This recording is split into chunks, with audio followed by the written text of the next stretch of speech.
राजा भोज का दरबार। एक बार राजा भोज के दरबार में एक सवाल उठा कि ऐसा कौन सा कुआं है जिसमें गिरने के बाद आदमी बाहर नहीं निकल पाता। इस प्रश्न का उत्तर कोई नहीं दे पाया। आखिर में राजा भोज ने राज पंडित से कहा कि इस प्रश्न का उत्तर 7 दिनों के अंदर लेकर आओ, वरना आपको अभी तक जो इनाम धन आदि दिया गया है वापस ले लिए जाएंगे तथा इस नगरी को छोड़कर दूसरी जगह जाना होगा। 6 दिन बीत चुके थे, राज पंडित को कोई जवाब नहीं मिला। निराश होकर वह जंगल की तरफ गया। वहां उसकी भेंट एक गडरिये से हुई। गडरिये ने पूछा, आप तो राज पंडित हैं, राजा के दुलारे हो, फिर चेहरे पर इतनी उदासी क्यों? यह गडरिया मेरा क्या मार्गदर्शन करेगा? सोचकर पंडित ने कुछ नहीं कहा। इस पर गडरिये ने पुनः उदासी का कारण पूछते हुए कहा, पंडित जी, हम भी सत्संगी हैं, हो सकता है आपके प्रश्न का जवाब मेरे पास हो, अतः निसंकोच कहिए। राज पंडित ने प्रश्न बता दिया और कहा कि अगर कल तक प्रश्न का जवाब नहीं मिला तो राजा नगर से निकाल देगा। गडरिया बोला, मेरे पास पारस है, उससे खूब सोना बनाओ।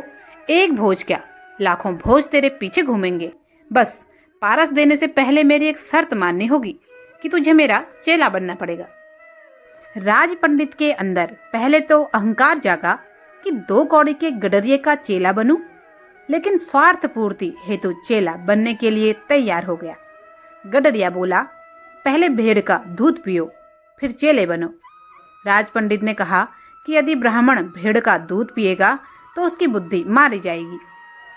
मैं दूध नहीं पीऊंगा, तो जाओ, मैं पारस नहीं दूंगा। गडरिया बोला।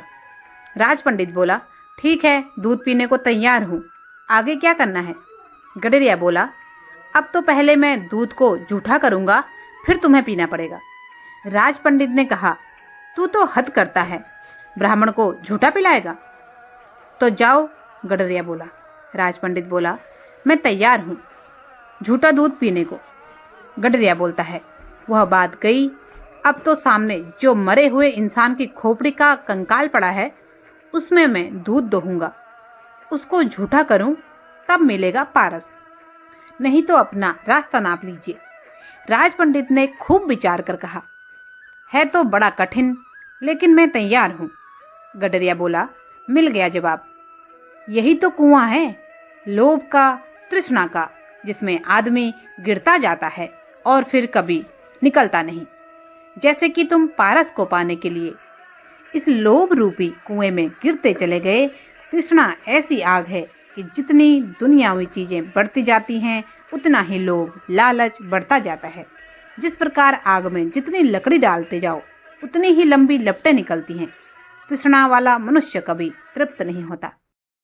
लोभी ग्रस्यु दसहु दिस धावत, आशा लागऊ धन की, सुख के हेत बहुत दुख पावत, सेव करत जन जन की। द्वार ही द्वार सुवान जीव, दौलत नहीं सुध राम भजन की।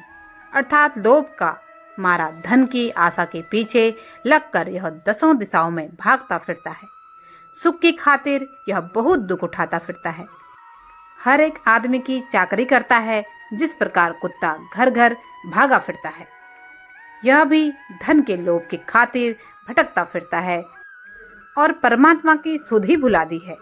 संदेश, परमात्मा को प्राप्त करने के लिए मन का शांत बहुत जरूरी है, लेकिन वह मन जो हमारे इशारे पर चले, ना कि जो हमें अपने इशारे पर नचाए।